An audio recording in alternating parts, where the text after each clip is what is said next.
Osho Shiva Sutra talks on Sutras of Shiva given at Osho Commune International, Pune, India. Discourse number 6.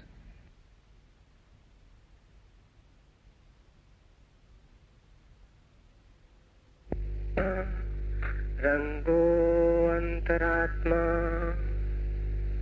धीवसात् सत्त्वसिद्धिः सिद्धः स्वतंत्र भावः विसर्गस्वाभाव्यात् अबहिः स्थितेः तत्स्थितिः। आत्मा नर्तक है, अंतरात्मा रंगमंच है। बुद्धि के वश होने से सत्व की सिद्धि होती है और इससे सहज ज्ञातृत्व तथा सहज कर्तृत्व रूप स्वातंत्र्य फलित होता है। स्वतंत्र स्वभाव के कारण वह अपने से बाहर भी जा सकता है और वह बाहर स्थित रहते हुए अपने अंदर भी रह सकता है। सूत्रों में प्रवेश के पहले कुछ बातें समझ लें। फ्रेडरिक नीत्शे ने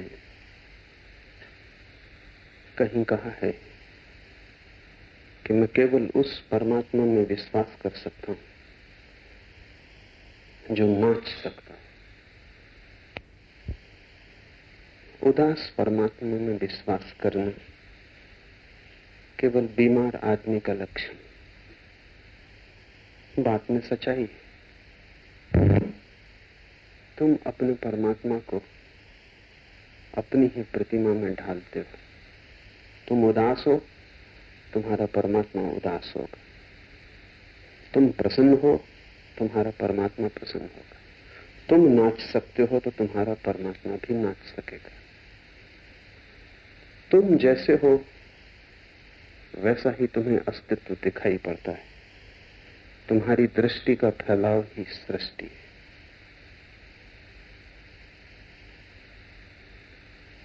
और जब तक तुम नाचते हुए परमात्मा में भरोसा न कर सको तब तक जानना कि तुम स्वस्थ नहीं हुए। उदास रोते हुए रुग्ण परमात्मा की धारणा तुम्हारी रुग्ण दशा की सूचक है। पहला सूत्र है आज का, आत्मा नर्तक है। नर्तन के संबंध में कुछ और बातें समझें। नर्तन अकेला ही एक कृत्य है जिसमें कर्ता और कृत्य बिल्कुल एक हो जाते। कोई आदमी चित्र बनाए तो बनाने वाला अलग और चित्र अलग हो जाता है। कोई आदमी कविता बनाए तो कवि और कविता अलग हो जाती। कोई आदमी मूर्ति गढ़े तो मूर्तिकार और मूर्ति अलग हो जाती। सिर्फ नर्तन एकमात्र कृत्य है जहां नर्तक और नृत्य एक होता है। उन दोनों को अलग नहीं किया जा सकता। अगर नर्तक चला जाएगा नृत्य चला जाएगा, और अगर नृत्य खो जाएगा तो उस आदमी को जिसका नृत्य खो गया नर्तक कहने का कोई अर्थ नहीं। वे दोनों संयुक्त हैं। इसलिए परमात्मा को नर्तक कहना सार्थक है। ये सृष्टि उससे भिन्न नहीं, ये उसका नृत्य है। ये उसकी कृति नहीं है। ये कोई बनाई हुई मूर्ति नहीं है कि परमात्मा ने बनाया और वो अलग हो गया। प्रतिपल परमात्मा इसके भीतर मौजूद है। वो अलग हो जाएगा तो नर्तन बंद हो जाएगा। और ध्यान रहे कि नर्तन बंद हो जाएगा तो परमात्मा भी खो जाएगा, वो बच नहीं सकता। फूल फूल में, पत्ते पत्ते में, कण कण में वह प्रकट हो रहा है। सृष्टि कभी पीछे अतीत में होकर समाप्त नहीं हो गई, प्रतिपल हो रही है। प्रतिपल सृजन का कृत्य जारी है। इसलिए सब कुछ नया है। परमात्मा नाच रहा है, बाहर भी भीतर भी। आत्मा नर्तक है। इसका अर्थ है कि तुमने जो भी किया है तुम जो भी कर रहे हो और करोगे वो तुमसे भिन्न नहीं, वो तुम्हारा ही खेल है। अगर तुम दुख झेल रहे हो तो ये तुम्हारा ही चुनाव है। अगर तुम आनंद मग्न हो ये भी तुम्हारा चुनाव है, कोई और जिम्मेवार नहीं। मैं कॉलेज में प्रोफेसर था, नया नया वहां पहुंचा। कॉलेज बहुत दूर था गांव से, और सभी प्रोफेसर अपना खाना लेकर साथ ही आते थे और दोपहर को एक टेबल पर इकट्ठे होते। संयोग की ही बात थी, मैं जिनके पास बैठा था उन्होंने अपना टिफिन खोला, झांक के देखा और कहा, फिर वही आलू की सब्जी और रोटी। मुझे लगा कि उन्हें शायद आलू की सब्जी और रोटी पसंद नहीं, लेकिन नया था, मैं कुछ बोला नहीं। दूसरे दिन फिर वही हुआ। उन्होंने फिर डब्बा खोला और कहा कि फिर वही आलू की सब्जी और रोटी। तो मैंने उनसे कहा कि अगर आलू की सब्जी और रोटी पसंद नहीं तो अपनी पत्नी को कहे कि कुछ और बनाए। उन्होंने कहा, पत्नी पत्नी कहाँ, मैं खुद ही बनाता हूं।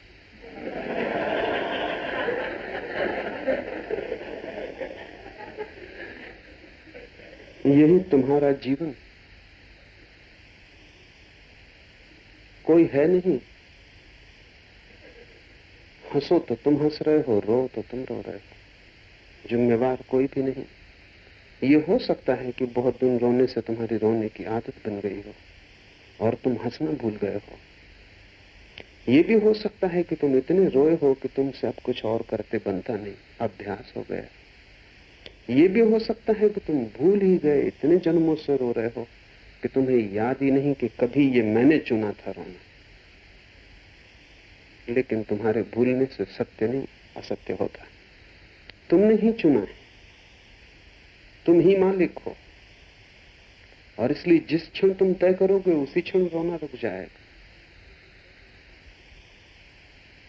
इस बोध से भरने का नाम ही कि मैं ही मालिक हूं, मैं ही सृष्टा हूं, जो भी मैं कर रहा हूं उसके लिए मैं ही जिम्मेवार हूं, जीवन में क्रांति हो जाती। जब तक तुम दूसरे को जिम्मेवार समझोगे तब तक क्रांति असंभव, क्योंकि तब तक तुम निर्भर रहोगे।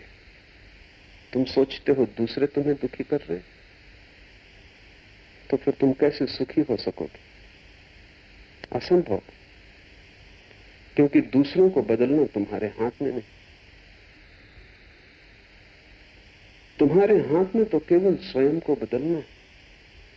अगर तुम सोचते हो कि भाग्य के कारण तुम दुखी हो रहे हो, तो फिर तुम्हारे हाथ के बाहर हो गई बात। भाग्य को तुम कैसे बदलोगे? भाग्य तुमसे ऊपर। और तुम अगर सोचते हो तुम्हारी विधि में ही विधाता ने लिख दिया है जो हो रहा है, तो तुम एक परतंत्र यंत्र हो जाओगे, तुम आत्मवान न रहोगे। आत्मा का अर्थ ही यह है कि तुम स्वतंत्र हो, और चाहे कितनी ही पीड़ा तुम भोग रहे हो, तुम्हारे ही निर्णय का फल है। और जिस दिन तुम निर्णय बदलोगे उसी दिन जीवन बदल जाएगा। फिर जीवन को देखने के ढंग पर सब कुछ निर्भर करता है। मैं मुल्ला नसरुद्दीन के घर में मेहमान था। सुबह बगीचे में घूमते वक्त अचानक मेरी आंख पड़ी, देखा कि पत्नी ने एक प्याली नसरुद्दीन के सिर की तरफ फेंकी। लगी नहीं सिर में, दीवार से टकरा के चकनाचूर हो गई। नसरुद्दीन ने भी देख लिया कि मैंने देख लिया है, तो वो बाहर आया और उसने कहा, क्षमा करें, आप कहीं कुछ और ना सोच लें, हम बड़े सुखी। ऐसे कभी कभार पत्नी चीजें फेंकती है, मगर इससे हमारे सुख में कोई भेद नहीं पड़ता। मैं थोड़ा हैरान हुआ। मैंने पूछा, थोड़ा विस्तार से कहो। तो उसने कहा, अगर उसका निशाना लग जाता है तो वो खुश होती है, और अगर चूक जाता है तो मैं खुश होती हूं। वैसे हमारी खुशी में कोई भेद नहीं पड़ता है। और कभी कभी निशाना लगता है, कभी कभी चूकता, हम दोनों खुश हैं। जिंदगी को देखने के ढंग पर निर्भर करता है। तुम ही बनाते हो, फिर तुम ही देखते हो, फिर तुम ही व्याख्या करते हो। तुम बिल्कुल अकेले हो। तुम्हारे संसार में कोई दूसरा कभी प्रवेश नहीं करता, प्रवेश कर भी नहीं सकता। कोई प्रवेश भी करता है तो वो तुमने ही आज्ञा दी। इससे एक कठिनाई है, इसीलिए तुम इसे भूले हुए हो। कठिनाई यह है कि यह अनुभव करना कि मैं ही जिम्मेवार हूं, तब तुम दुखी ना हो सकोगे। और अगर दुखी होना चाहते हो तो शिकायत ना कर सकोगे। और उन दोनों में बड़ा रस है, दुखी होने में भी बड़ा रस है। क्योंकि जब तुम दुखी होते हो तब तुम शहीद होते हो। शहीदगी का बड़ा मजा है। जब तुम दुखी होते हो तब तुम सहानुभूति मांगते हो। सहानुभूति में बड़ा रस है। इसलिए तो लोग अपने दुख की कथा एक दूसरे को बढ़ा चढ़ा के सुनाते रहते। क्या कारण होगा कि लोग दुख की इतनी कथा सुनाते रहते? कोई सुनना भी नहीं चाहता। कौन उत्सुक है तुम्हारे दुख में? और दुख की बातें सुन के दूसरा भी उदास ही होगा। कोई दूसरे के जीवन में फूल तो नहीं खिल जाएंगे, लेकिन तुम सुनाए जा रहे हो। और दूसरा तभी तक सुनता है जब तक उसे आशा रहती कि तुम भी उसकी सुनोगे, अन्यथा वो खिसक जाएगा। तुम उन्हीं आदमियों को कहते हो कि उबाने वाले हैं, जो तुम्हें बोलने का मौका ही नहीं देते। तो एक समझौता है, तुम हमें उबाओ, हम तुम्हें उबाएं। तुम अपने दुख की कथा कह के हमें परेशान करो, हम अपने दुख की कथा कह के तुम्हें परेशान करें और बराबर हो जाएं। क्यों आदमी दुख की इतनी चर्चा करता है? क्या कारण? सहानुभूति की अपेक्षा रखता है। दुख की बात करेगा तो कोई पुचकारेगा, सहलाएगा, कोई कहेगा कि बड़े दुखी हो। दूसरे का प्रेम मांग रहे हो तुम दुख के द्वारा। इसलिए दुख में तुम्हारा बड़ा इन्वेस्टमेंट है, उसमें तुमने बहुत अपनी संपत्ति लगाई। जब भी तुम दुखी होते हो तभी तुम्हें थोड़ी सी आशा चारों तरफ से मिलती। लोग तुम्हें सहारा देते मालूम पड़ते हैं, सहानुभूति दिखलाते। प्रेम तुम्हें जीवन में मिला नहीं है और सहानुभूति कचरा है, लेकिन प्रेम के लिए वही निकटतम परिपूरक है। जिसको असली सोना न मिला हो वो फिर नकली सोने से काम चलाने लगता है। सहानुभूति नकली प्रेम। आकांक्षा तो प्रेम की थी, लेकिन प्रेम को तो अर्जित करना होता है, क्योंकि प्रेम केवल उसी को मिलता है जो प्रेम दे सकता है। प्रेम दान का प्रतिफल। तुम देने में असमर्थ हो, तुम सिर्फ मांग रहे हो। तुम भिखमंगे हो, तुम सम्राट नहीं। और मांगते हो तो जितने ज्यादा दुखी हो उतनी ही आसानी हो जाती। भिखमंगे को रास्ते पे देखो, वो झूठे घाव अपने शरीर पे बनाए हुए। वो घाव असली नहीं, वो मवाद ऊपर से लगाई गई। लेकिन जब वो बिल्कुल दुख से भरा होता तब तुमको भी ना करना मुश्किल हो जाता। गिलानी होती, अहंकार को चोट लगती, कितने दुखी आदमी को कैसे ना करो। अगर वो स्वस्थ तगड़ा तो तुम भी कहोगे कि मुस्तंदे हो, कुछ करो।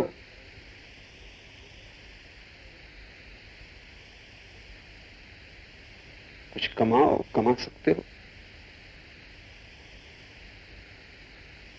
लेकिन दुखी आदमी को देख के तुम बोल नहीं पाते। तुम्हें सहानुभूति दिखानी ही पड़ती, चाहे झूठी ही सही। इसलिए तुम दुख को पकड़े हो, क्योंकि तुम्हें प्रेम नहीं मिला। जिसको प्रेम मिला है जीवन में वो आनंदित होगा, वो आनंद को पकड़ेगा, दुख को नहीं। दुख पकड़ने जैसा नहीं है। फिर तुम्हें सुविधा है शिकायत करने में, क्योंकि जब भी तुम कहते हो दूसरे तुम्हें दुखी कर रहे हैं, तब जिम्मेवारी का बोझ हट जाता है। और जब मैं तुमसे कहता हूं और सारे शास्त्र तुमसे कहते हैं, सारे बुद्ध पुरुषों ने एक ही बात कही है कि तुम ही जिम्मेवार हो, कोई और नहीं, तब बड़ा बोझ मालूम पड़ता है।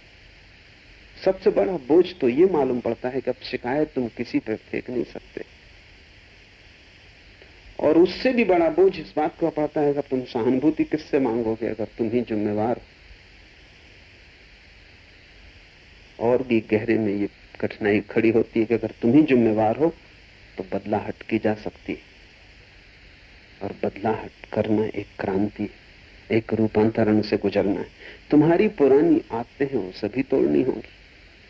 तुम्हारा एक पुराना ढांचा है, वो सभी गलत है। अब तक तुमने जो मकान बनाया है वो पूरा का पूरा नर्क है। लेकिन तुमने ही बनाया है, चाहे कितना ही बड़ा बना लिया हो, उसे पूरा गिराना पड़ेगा। अतीत का सारा श्रम व्यर्थ जाता मालूम पड़ता है। इसलिए तुम इस सत्य से बचने की कोशिश करते हो, लेकिन जितने तुम बचोगे उतने ही तुम भटकोगे।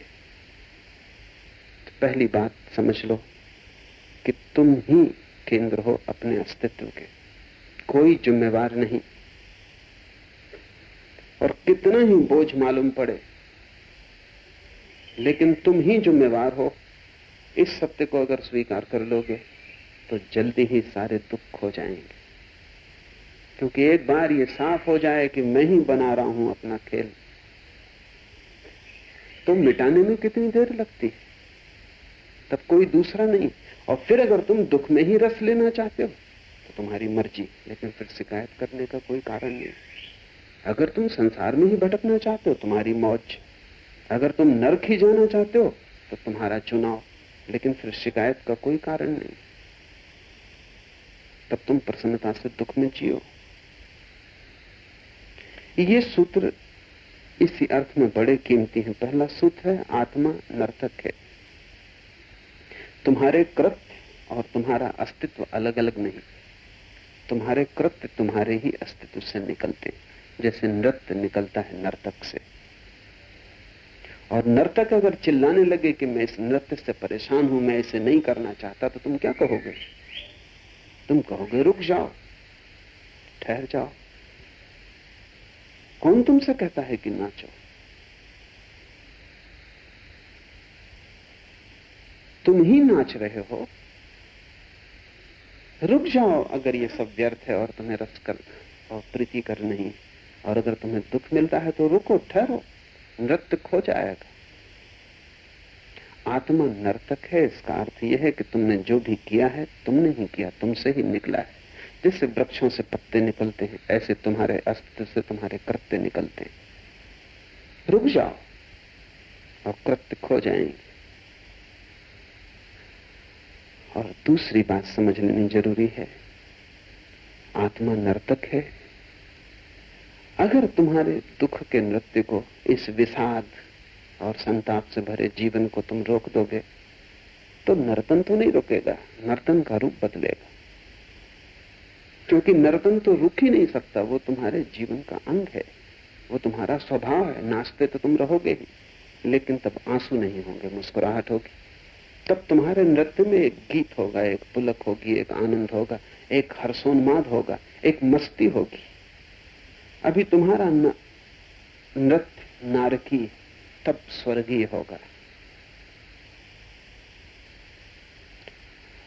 मुसलमान फकीर हुआ इब्राहिम, कभी सम्राट था, फिर फकीर हुआ। वो भारत यात्रा पर आया था और उसने एक साधु को पूछा, क्योंकि साधु उदास दिखा। अक्सर साधु उदास होते हैं क्योंकि उनकी जिंदगी का रस उनकी गृहस्थी में था, कोई दूसरा रस वो जानते नहीं, और गृहस्थी छोड़ बैठते, सब रस खो जाते। दुखी भला ना हो लेकिन उदास होते। दुख और उदास में थोड़ा फर्क है। दुख का अर्थ है कि उदासी में एक तीव्रता है, उदासी में भी एक जोर खरोश है, उदासी में एक बाढ़ है। दो तरह की बाढ़ होती, एक दुख की बाढ़ होती है, एक सुख की बाढ़ होती है। एक जब तुम उदासी से इतने भर जाते हो कि आंसू बहने लगते हैं, एक जब तुम खुशी से इतने भर जाते हो कि आंसू बहने लगते हैं। दोनों बाढ़। जब कोई आदमी संसार को छोड़कर भाग जाता है क्योंकि उसे लगता है यहां दुख है, तो यहां सुख है वो भी छूट जाता है, तब वो उदास हो जाता है। कोई बाढ़ नहीं आती, ना सुख की ना दुख की। तुम अपने साधुओं को, सन्यासियों को जाके देखो, वे मुर्दा हैं, जैसे जीते जी मर गए। नर्तन जैसे बंद हो गया है। दुख को तो छोड़ भागे हैं, साथ में सुख भी छूट गया, क्योंकि वहीं सुख भी दिखाई पड़ता था। उनकी आशा ये थी कि जब वो दुख को छोड़ के भाग जाएंगे तो सुख ही सुख बचेगा। यही भूल है। संसार में दुख है, वहां सुख भी है। तुम सुख को तो बचाना चाहते हो, दुख को छोड़ना चाहते हो। दुख को छोड़ के भगते हो, सुख भी छूट जाते।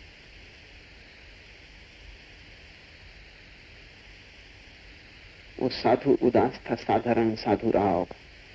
क्योंकि सच में जो साधु है वो सुख दुख दोनों को छोड़ता है, सुख को बचाना नहीं चाहता, सुख दुख दोनों को छोड़ता है।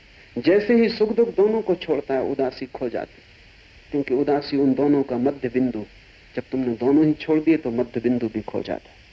और तब एक नई आयाम की यात्रा शुरू होती है, जो आनंद, शांति, निर्वाण, जो भी नाम हम देना चाहते हैं। आनंद में बाढ़ नहीं, आनंद ठंडी किरण है, ठंडा प्रकाश है, वहां बाढ़ नहीं। आनंद उदासी जैसा है एक अर्थ में। उदासी सुख और दुख के मध्य में है, आनंद सुख और दुख के पार है।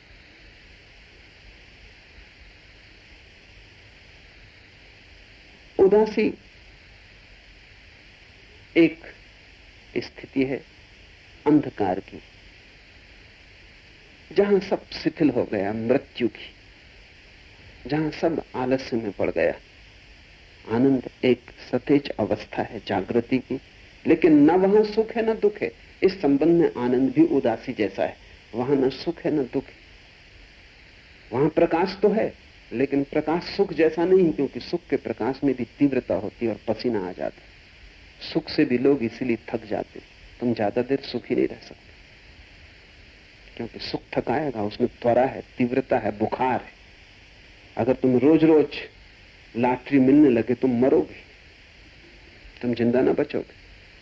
बस वो एक आध बार मिले तो ठीक, क्योंकि रोज रोज मिलने लगे तो इतना ज्यादा हो जाएगा तनाव कि तुम सो ना सकोगे, छाती इतनी धड़केगी कि तुम विश्राम न कर सकोगे। एक्साइटमेंट, उत्तेजना इतनी होगी कि वो तुम्हारी हत्या बन जाएगी। इसलिए सुख हमेशा होम्योपैथी की मात्रा में झेला जा सकता है, एलोपैथी की मात्रा तुम न झेल सकोगे। बस जरा जरा सी पुड़िया में मिलता है, काफी दुख, थोड़ा सा सुख, बस उतनी झेला जा सकता है, क्योंकि वो भी तनाव, उसमें भी गर्मी, उत्ताप है। दुख भी तनाव है, सुख भी तनाव है, दोनों में उत्तेजना है। आनंद अनुत्तेजित चित्त की दशा है, वहां प्रकाश तो है लेकिन ताप नहीं, वहां नृत्य तो है लेकिन उत्तेजना नहीं, वहां एक शांत मौन नृत्य जहां कोई आवाज नहीं होती, वहां शून्य में नर्तन है जिससे कोई थकान नहीं आती। वो शरीर का नहीं है, सुख और दुख दोनों शरीर के, आत्मा का है आनंद, वो एक दूसरा ही नर्तन है। वो साधु साधारण साधु था, जैसे तुम्हें सब जगह मिल जाएंगे। इब्राहिम ने उस साधु को उदास देखा तो हैरान हुआ, क्योंकि इब्राहिम की धारणा थी कि साधु आनंदित हो जाना चाहिए। तो उसने पूछा कि साधु का लक्षण क्या है। इब्राहिम ने साधु को पूछा, साधु का लक्षण क्या है। उस साधु ने कहा, रोटी मिल जाए तो स्वीकार कर ले और न मिले तो संतोष करे। तो इब्राहिम ने कहा, ये तो कुत्ते का लक्षण, इसमें साधु का क्या, कुत्ता भी यही करता है, मिल जाए तो ठीक, न मिले तो संतुष्ट है। साधु हैरान हुआ तो उसने कहा कि आप साधु की क्या परिभाषा करते। तो इब्राहिम ने कहा, मिल जाए तो बांट के खाए और न मिले तो नाच के धन्यवाद दे परमात्मा को कि तूने तपश्चर्या का एक अवसर दिया। साधु की परिभाषा, मिल जाए तो बांट के खाए, जो भी मिले उसे बांटे, वही साधु। उसे पकड़े और रोके तो ग्रस्त है, बचाए तो ग्रस्त है, बांटे तो साधु।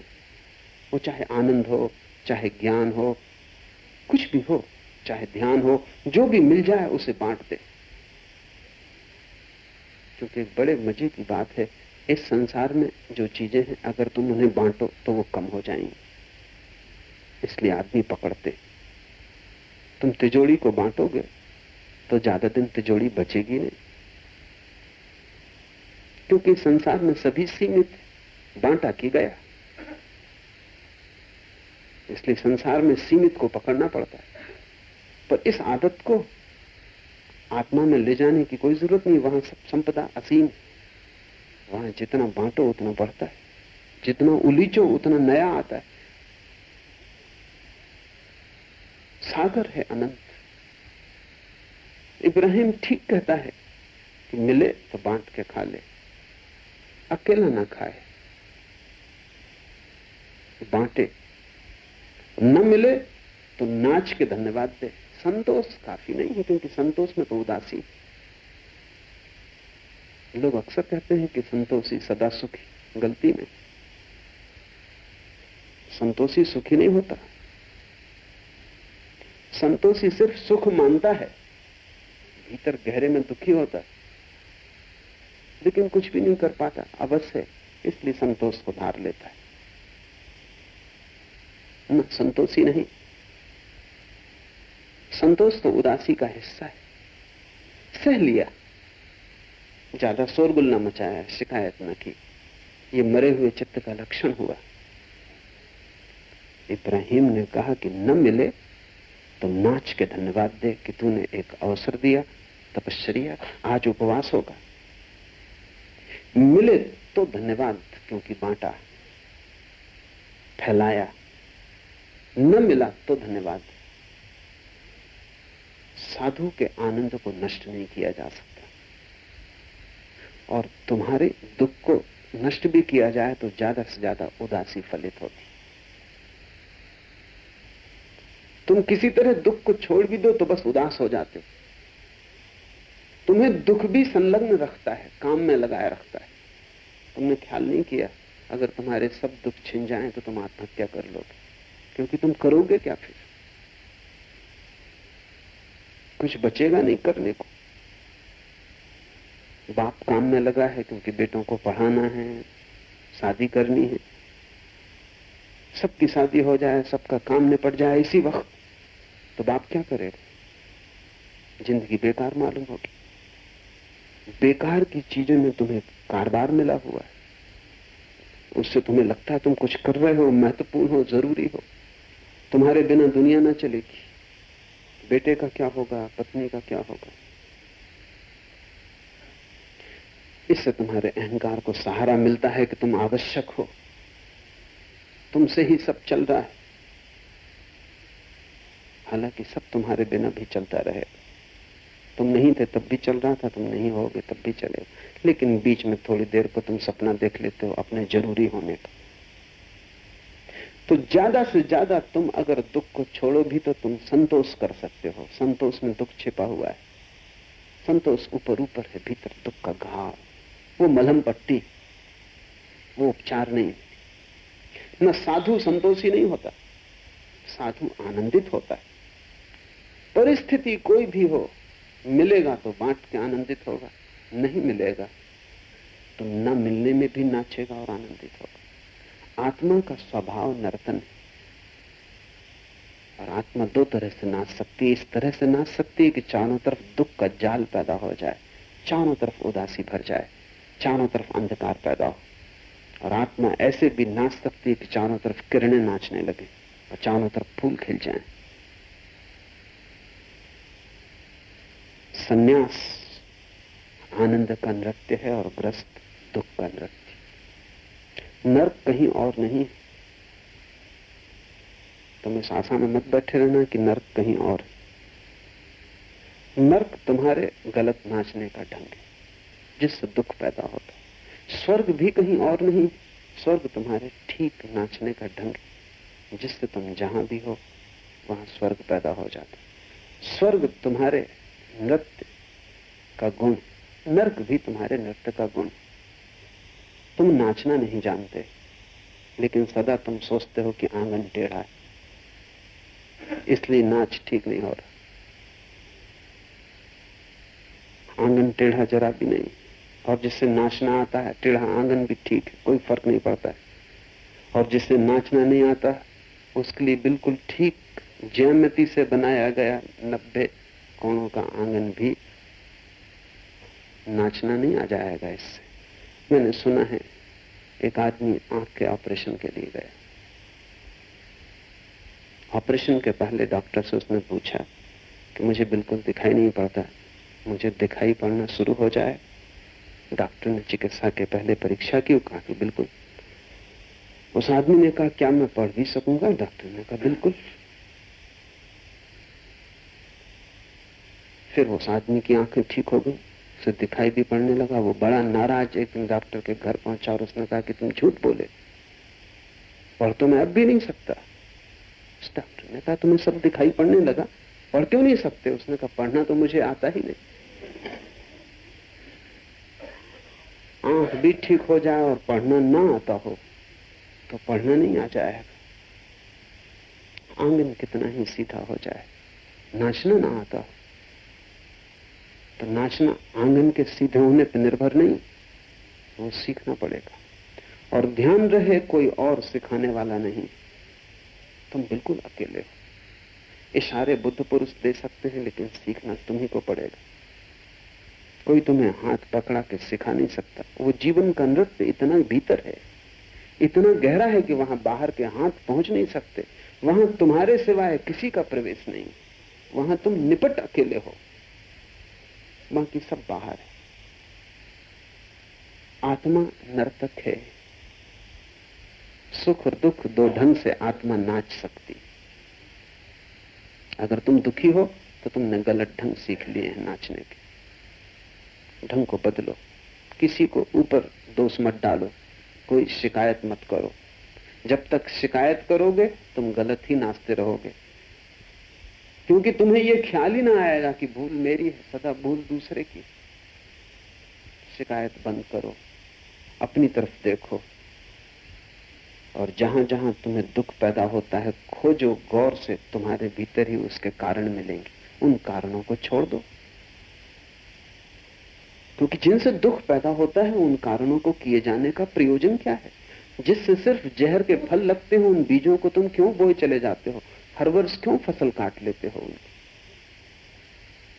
बेहतर तो ये होगा कि तुम फसल ही ना बो तो भी ठीक रहेगा, खाली पड़ा रहे खेत तो भी बुरा नहीं। और अच्छा ये होगा कि कुछ दिन खाली ही पड़ा रहे, ताकि पुराने सब बीज दग्ध हो जाएं, ताकि तुम नए बीज बो सको। खाली पड़े रहने से तुम डरते क्यों हो? ध्यान बीज की खाली अवस्था है।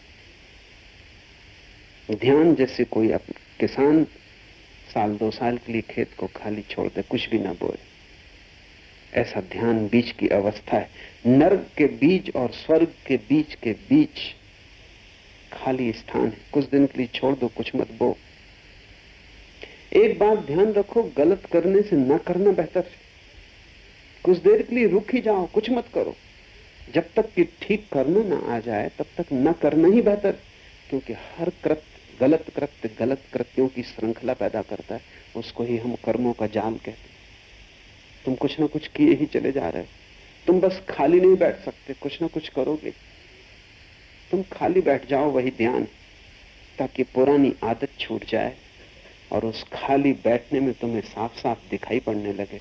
क्योंकि तुम इतने व्यस्त हो कि देखने की फुर्सत और सुविधा नहीं, समय नहीं। ध्यान का इतना ही अर्थ है कि तुम चुप 1 घंटा 2 घंटा 3 घंटा जितनी देर तुम्हें मिल जाए खाली बैठ जाओ, कुछ मत करो, सिर्फ देखते रहो, ताकि धीरे धीरे तुम्हारी आंख पैनी और गहरी हो जाए और तुम्हें यह दिखाई पड़ने लगे कि सभी जो हुआ मेरे जीवन में मैं ही उसका कारण था।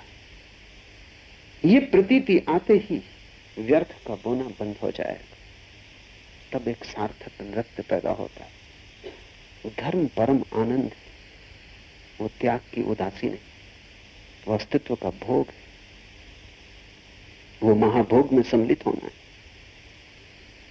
वो अस्तित्व के नृत्य के साथ एक हो जाना। धर्म को तुम त्याग और उदासी की भाषा में सोचना ही मत, तो वो गलत धर्म जो त्याग और उदासी की भाषा में सोचता है। सही धर्म हमेशा नृत्य है, वो आनंद का है। सही धर्म हमेशा बजती हुई बांसुरी।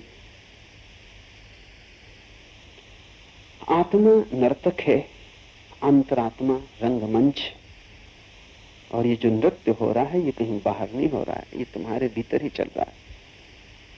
ये संसार रंगमंच नहीं है, तुम्हारी अंतरात्मा ही रंगमंच। तुम कितना ही सोचो कि तुम बाहर चले गए हो, कोई बाहर जा नहीं सकता। जाओगे कैसे बाहर? तुम रहोगे अपने भीतर ही, वहीं सब खेल चल रहा है। सब खेल वहां चलता है, फिर बाहर उसके परिणाम दिखाई पड़ते हैं।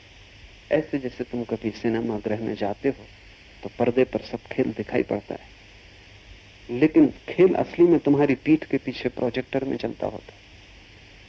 पर्दे पर सिर्फ दिखाई पड़ता है, पर्दा असली रंगमंच नहीं, लेकिन आंखें तुम्हारी पर्दे पर लगी रहती और तुम भूल ही जाते हो कि असली चीज पीछे चल रही है। सारा फिल्म का जाल पीछे, पर्दे पर तो केवल उसका प्रतिफलन। अंतरात्मा रंगमंच है, प्रोजेक्टर भीतर है। सब खेल के बीज भीतर से शुरू होते हैं, बाहर तो सिर्फ खबरें सुनाई पड़ती, प्रतिध्वनियां सुनाई पड़ती। और अगर बाहर दुख है तो जानना कि भीतर तुम गलत फिल्म लिए बैठे हो, और बाहर तुम जो भी करते हो गलत हो जाता है, तो उसका अर्थ है कि भीतर से तुम जो भी निकालते हो वो सब गलत है। पर्दे को बदलने से कुछ भी ना होगा। पर्दे को तुम कितना ही लीपो तो कोई फर्क ना पड़ेगा। तुम्हारी फिल्म अगर गलत भीतर से आ रही तो पर्दा उसी कहानी को दोहराता रहेगा। और न केवल तुम फिल्म हो, बल्कि तुम एक टूटे हुए रिकॉर्ड की भांति हो, जिसमें एक ही लाइन दोहरती जाती, तुम रुकती होती जाती। तुमने कभी भीतर अपनी खोपड़ी की जांच पड़ताल की तो तुम पाओगे वहां वही चीजें दोहरती रहती हैं। टूटा हुआ रिकॉर्ड, तुम वही दोहराते रहते हो, कुछ नया वहां नहीं घटता। और वहां तुम जो भी दोहराते हो उसके प्रतिफलन चारों तरफ सुनाई पड़ते हैं, चारों तरफ जगत के पर्दे पर उसका प्रतिफलन होता है। मुल्ला नसरुद्दीन एक दिन फिल्म देखने गया, पत्नी थी, साथ में उसका बच्चा था। मुल्ला नसरुद्दीन का बच्चा कोई ढंग का तो हो नहीं सकता, क्योंकि जब भीतर सब बेढंगा हो तो बाहर भी सब बेढंगा ही आता है। तो वो रो रहा है, चिल्ला रहा, शोरगुल मचा रहा। मैनेजर को कम से कम 7 दफा आना पड़ा कि भाई आप अपने पैसे वापस ले लें और जाएं, या इस बच्चे को चुप रखें। मगर वो काहे को चुप रहने वाला, वो बार बार मैनेजर को आना पड़ा। नसरुद्दीन सुन लेता और चुप बैठा देखता रहा। जब फिल्म बिल्कुल आखिरी करीब आने लगी तो उसने अपनी पत्नी से पूछा, क्या ख्याल है, फिल्म ठीक के गलत? पत्नी ने कहा बिल्कुल बेकार। तो उसने कहा देर मत कर, जोर से चिमटी ले दे लड़के को, ताकि पैसे वापस लें और घर जाएं।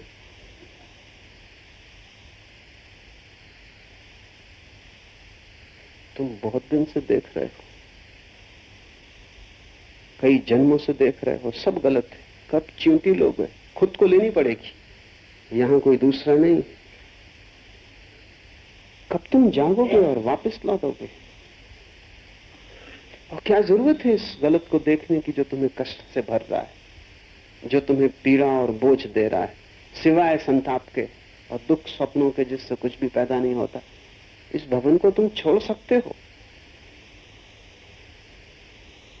इस भवन में तुम अपने ही कारण रुके हो, क्यों देर कर रहे हो? अभी मन भरा नहीं। अगर मन न भरा हो तो फिर बुद्ध, महावीर, कृष्ण, शिव, जीसस, इनकी बकवास में क्यों पड़ते हो? अगर मन न भरा हो तो इनकी बातें मत सुनो, इनसे दूर रहो, इनसे बचो, क्योंकि ये केवल उनके लिए ही सार्थक है जिनका मन भर गया हो और जिन्होंने फिल्म काफी देख ली, जो ऊब गए वहां से, जो अब नर्क से बेचैन हो गए और एक स्वर्गीय नृत्य की आकांक्षा जिनमें जग गई, जिनकी अभीप्सा परमात्मा के लिए है। लेकिन तुम्हारी मनोदशा ऐसी है कि तुम 2 नावों में सवार होना चाहते, उसी से तुम्हारा कष्ट और भी बढ़ जाता। तुम इस संसार को भी भोगना चाहते हो, चाहे कितना ही दुख हो यहां, लेकिन थोड़ी आशा बनी रहती कि सुख होगा, बस अब होने के ही करीब। आशा टिकाए रखती, और तुम्हारा अनुभव तुमसे कहता है कि होने वाला नहीं, क्योंकि कई दफा तुम ये आशा कर चुके हो, सदा असफल गई। अनुभव तो बुद्धों के पक्ष में, आशा बुद्धों के खिलाफ, और तुम दोनों से भरे और 2 नावें। तो आशा की नाव पर भी तुम एक पैर रखे रहते हो कि शायद थोड़ी देर और इस स्त्री से सुख नहीं मिला तो शायद दूसरी स्त्री से मिल जाए, इस बेटे से सुख नहीं मिला तो दूसरे बेटे से मिल जाए, इस धंधे में सफलता नहीं मिली तो दूसरे धंधे में मिल जाए। तुम सदा आसपास की चीजें बदलते रहते हो, इस मकान में सुख नहीं तो दूसरे मकान में मिल जाए। ये छोटी है तिजोरी, थोड़ी बड़ी हो जाए तो मिलेगा। तुम कुछ ना कुछ आसपास बदलते रहते हो, पर्दे में फर्क करते रहते हो, लेकिन तुम्हारे भीतर की कथा वही कथा प्रोजेक्ट होती है पर्दे पर। हर जगह तुम्हें दुख मिलता है। अनुभव तो दुख का है, आशा सुख की, दो नावें। बुद्ध महावीर कृष्ण को सुनोगे तो वे अनुभव की बात कह रहे हैं। वे कह रहे हैं उतर आओ आशा के नाव से, अनुभव की नाव पर सवार हो जाओ। तुम सुनते भी हो उनकी, क्योंकि उनको भी तुम इंकार नहीं कर सकते, और उन्हें देख के भी तुम्हें भरोसा आता है कि जो हमें नहीं मिला है लगता है इन्हें मिला है, क्योंकि उनकी दौड़ समाप्त हो गई। लेकिन भरोसा पूरा भी नहीं आता, क्योंकि पता नहीं धोखा दे रहे हो, कौन जाने न मिला हो ऐसे ही कह रहे हो, कौन जाने इन्हें ना मिला हो हमें मिल जाए।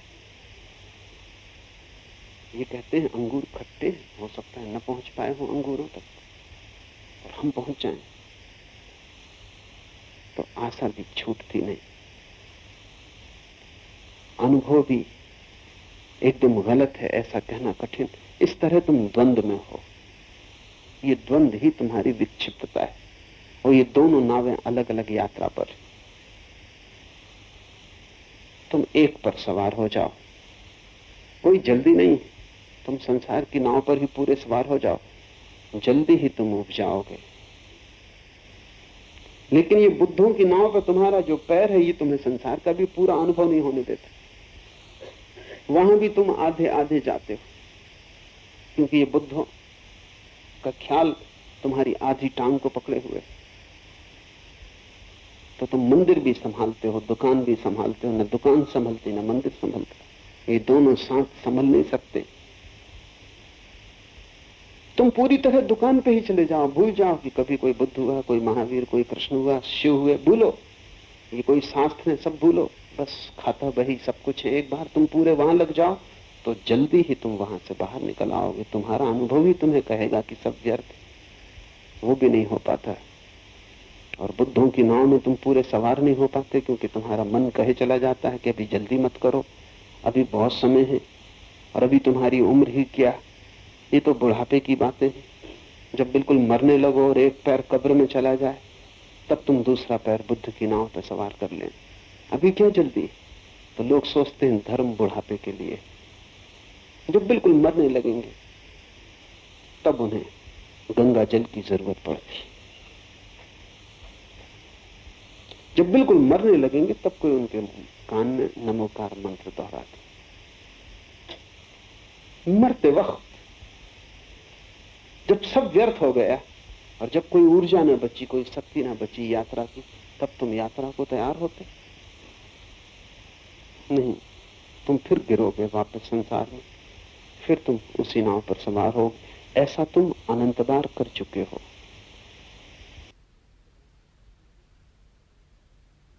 आत्मा नर्तक है, अंतरात्मा रंगमंच है। ध्यान रखो, जो भी तुम्हें बाहर दिखाई पड़ता है वो तुमने भीतर से बाहर डाला है। तुम जीवन में वही देखते हो जो तुम डालते हो, और तुम्हारे जीवन में भी कई मौके आते हैं। मैंने सुना है एक मुसाफिर खाने में 3 यात्री मिले। एक बूढ़ा था 60 साल का, एक कोई 45 साल का अधेड़ आदमी था, और एक कोई 30 साल का जवान था। तीनों बातचीत में लग गए। उस जवान आदमी ने कहा, कल रात एक ऐसी स्त्री के साथ मैंने बिताई कि इससे सुंदर स्त्री संसार में दूसरी नहीं हो सकती, और जो सुख मैंने पाया अवर्णनीय। 45 साल के आदमी ने कहा, छोड़ो बकवास, बहुत स्त्रियां मैंने देखी, वो सब अवर्णनीय जो सुख मालूम पड़ते हैं, कुछ अवर्णनीय नहीं है, सुख भी नहीं। सुख मैंने जाना कल रात। राजभोज में आमंत्रित था। ऐसा सुस्वादु भोजन कभी जीवन में जाना नहीं। बूढ़े आदमी ने कहा, यह भी बकवास, असली बात मुझसे पूछ। आज सुबह ऐसा दस्त हुआ, पेट इतना साफ हुआ, ऐसा आनंद मैंने कभी जाना नहीं, अवर्णनीय। बस संसार के सब सुख ऐसे ही हैं, उम्र के साथ बदल जाते, लेकिन तुम ही भूल जाते हो। 30 साल की उम्र में काम वासना बड़ा सुख देती मालूम पड़ती, 45 साल की उम्र में भोजन ज्यादा सुखद हो जाता, इसलिए अक्सर 40-45 के पास लोग मोटे होने लगते। 60 साल के करीब भोजन में कोई रस नहीं रह जाता, सिर्फ पेट ठीक से साफ हो जाए तो जो समाधि सुख मिलता है वो किसी और चीज में। तीनों ही ठीक कह रहे हैं, क्योंकि संसार के सुख बस ऐसे ही हैं। और इन सुखों के लिए हम कितने जीवन गंवाए।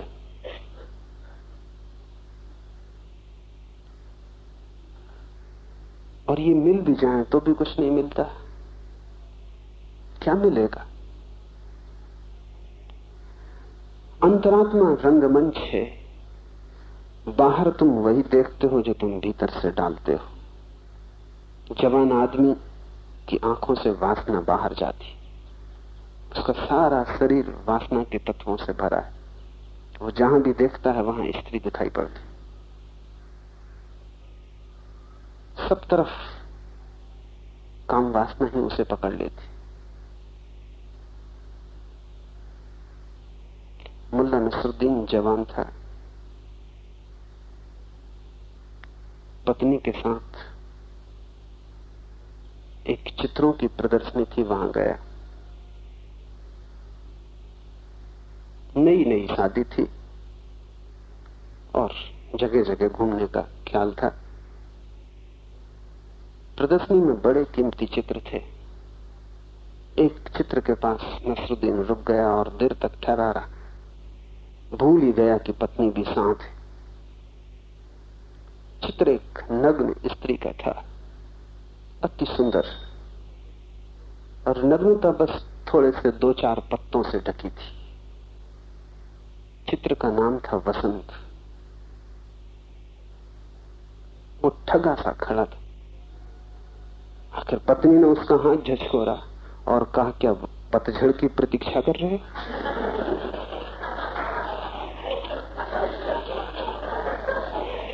पर ऐसा ही आदमी का मन है।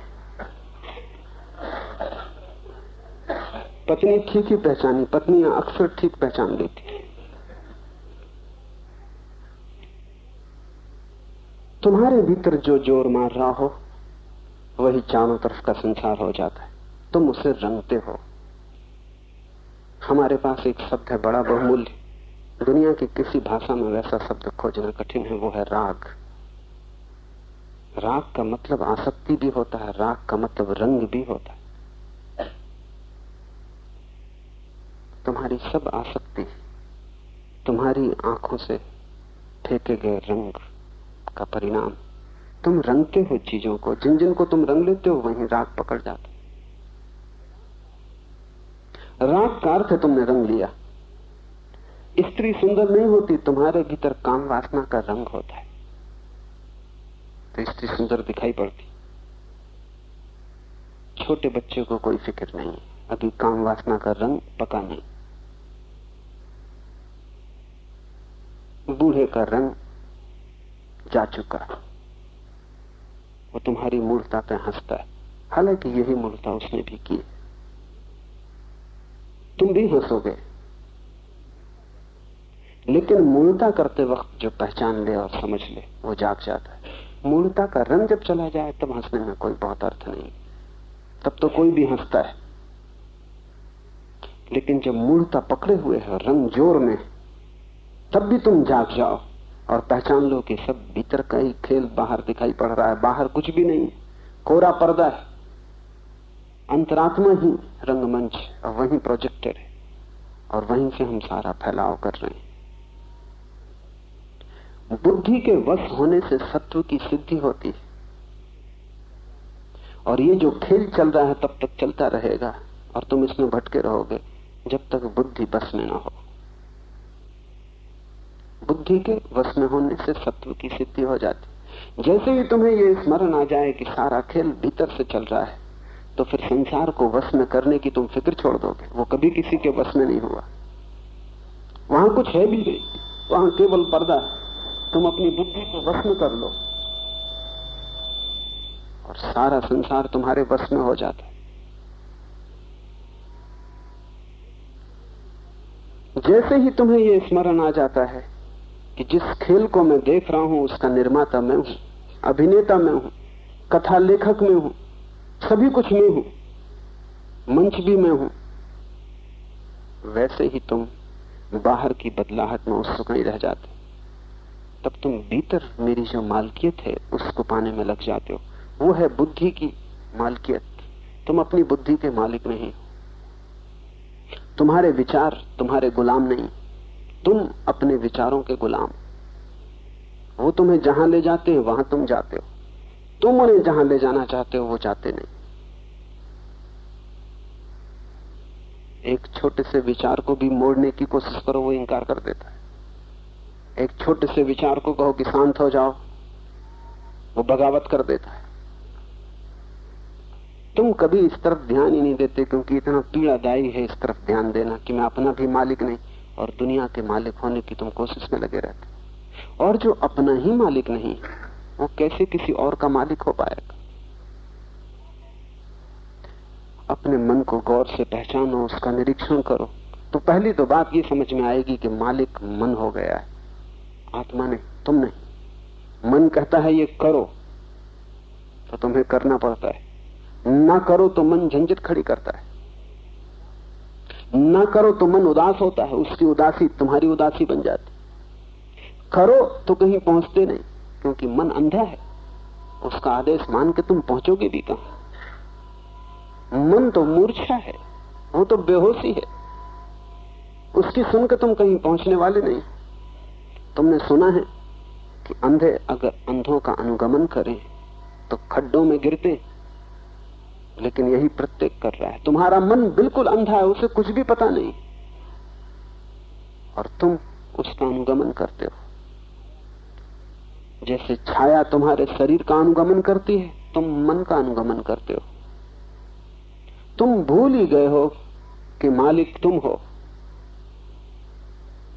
गुलामों के साथ बहुत दिन तक जुड़े रहने पर ऐसा अक्सर हो जाता, धीरे धीरे गुलाम मालिक हो जाते, क्योंकि जितना तुम उन पर निर्भर होने लगते हो उतनी ही उनकी मालकियत सिद्ध होती चली जाती। सारी साधना एक ही बात की कि मन की मालकियत तोड़ दो। क्या करोगे मन की मालकियत तोड़ने के लिए? पहली बात कि मन की मालकियत तोड़नी हो तो मन के साथ तादाद में तोड़ दो।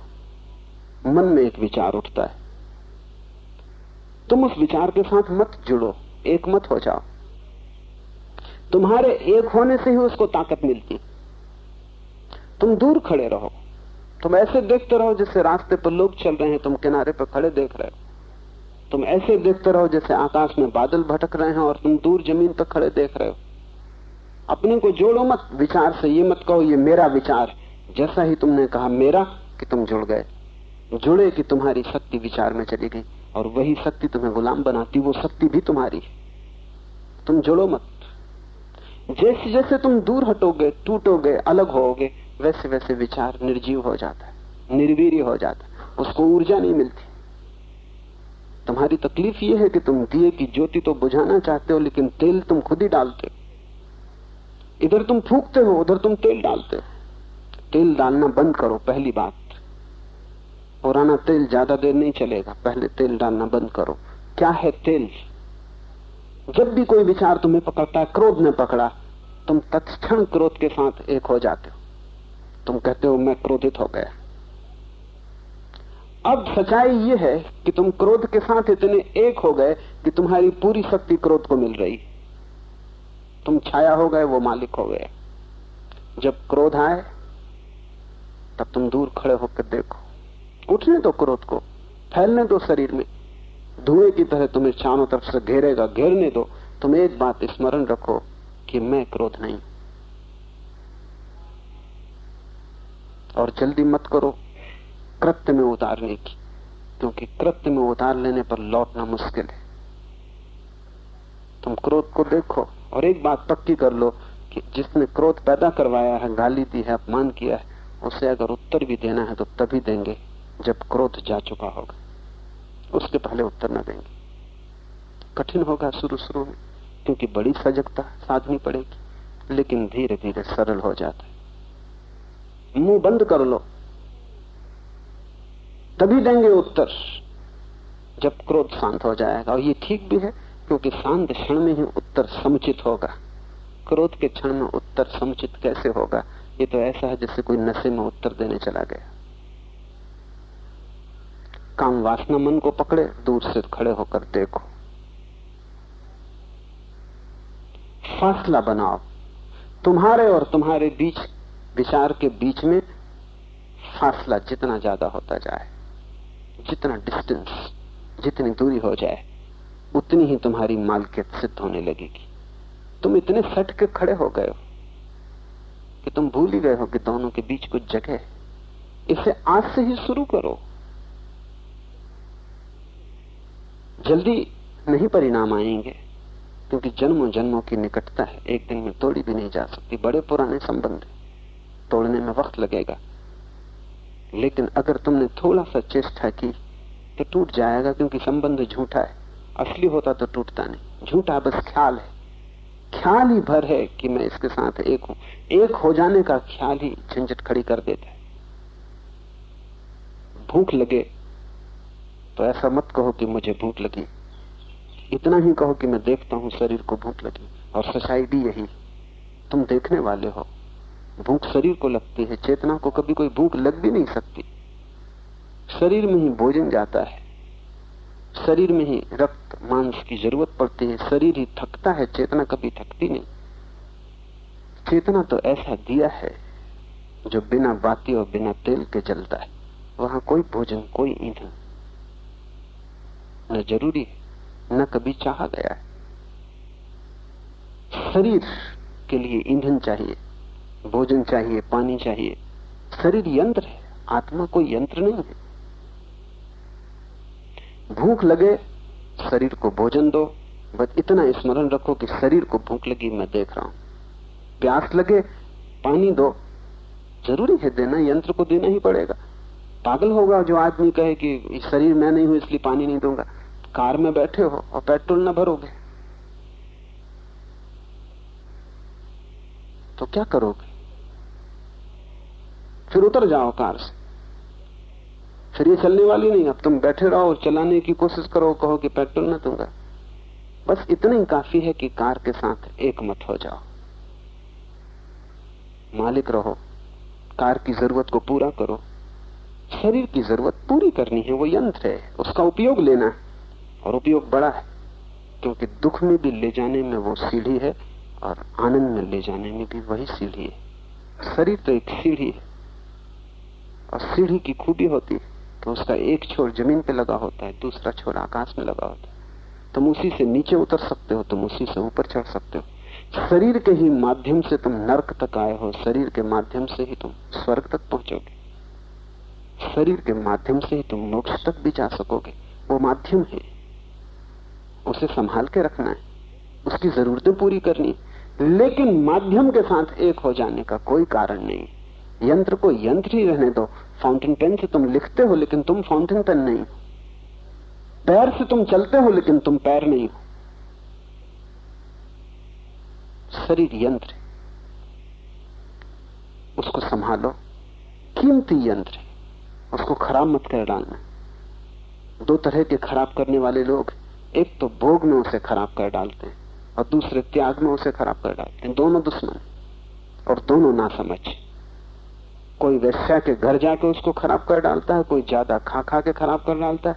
दूसरे छोर पे पागल हैं, वो उपवास कर करके खराब कर डालते हैं।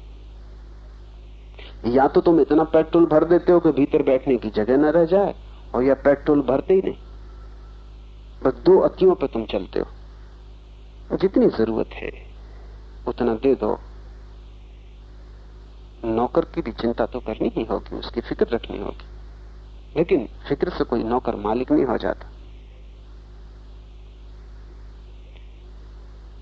बुद्धि के वश होने से सत्व की सिद्धि होती है, और जैसे जैसे तुम्हारी बुद्धि वश में आती जाएगी, जैसे जैसे तुम साक्षी होते जाओगे, वैसे वैसे तुम पाओगे कि भीतर का जो सत्व है, तुम्हारी जो आत्मा है, तुम्हारा जो वास्तविक अस्तित्व है, वो सिद्ध होने लगा। बुद्धि के भ्रष्ट होने से संसार, बुद्धि के वश होने से आत्मा। बुद्धि मालिक हो तो संसार, बुद्धि गुलाम हो जाए तो परमात्मा। बुद्धि सीढ़ी है, उससे नीचे उतरना अनिवार्य नहीं, उससे तुम ऊपर भी जा सकते हो, लेकिन ऊपर तो केवल मालिक ही जा सकता है। गुलाम नीचे और नीचे और नीचे उतरता जाता है। और बुद्धि की गुलामी बड़ी खतरनाक है, क्योंकि वो एक की गुलामी नहीं, बुद्धि तो भीड़ है। अभी कहती क्रोध करो, क्षण भर बाद कहती पश्चाताप करो। एक विचार कहता है भोगो संसार, दूसरा विचार कहता है जाओ खोजो मोक्ष। एक विचार कहता है धन इकट्ठा कर लो, चोरी भी करनी पड़े तो कोई हर्ज नहीं, दूसरा विचार कहता है ये पाप है। ऐसा अनंत विचार है, और उन अनंत विचारों का जोड़ बुद्धि है। बुद्धि अगर एक विचार होती तो भी जीवन में शांति हो सकती थी, लेकिन वो एक विचार भी नहीं, वो तो भीड़, तो बाजार। बुद्धि की हालत ऐसी है जैसे कि स्कूल हो, क्लास लगी हो, शिक्षक मौजूद हो, तो बच्चे बैठे पढ़ रहे हैं, सब शांत है। शिक्षक बाहर चला गया, वो उपद्रव, मारपीट शुरू हो गई, किताबें फेंकी जा रही, स्लेटें फोड़ी जा रही, टेबल उल्टा दी गई है, तख्ते पर कुछ कुछ लिखा जा रहा है, गाली गलौज बकी जा रही। ये सब बच्चे, अब इनका कोई मालिक नहीं, इनका कोई देखने वाला नहीं। शिक्षक भीतर कमरे में वापस आ जाता, एकदम सन्नाटा, सब किताबें अपनी जगह पे आ गई, लड़कों की नजरें नीचे झुक गई, वो अपने काम में लग गए। जैसे ही तुम्हारी मालकियत भीतर आती, बुद्धि एकदम काम में लग जाती। जैसे ही तुम्हारी मालकियत खो जाती है, बुद्धि एक उपद्रव, एक अराजकता है।